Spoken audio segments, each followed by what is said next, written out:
bayan ng Victoria. Ayan po yung Catholic Church.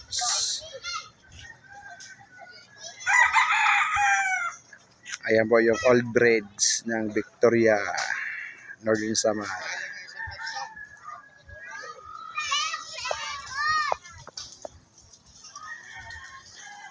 Andito po kami ngayon sa Barangay Libertad, Sitio Tarabucan. Ayan po mga lods. Nag-install po kami ng distant light. Ayan po yung kasama kong barangay electrician.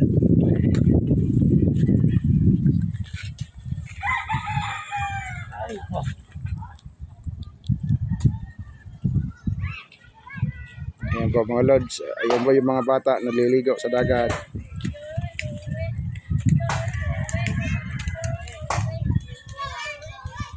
Ayan po yung mga bangka ng mga mangdadagat.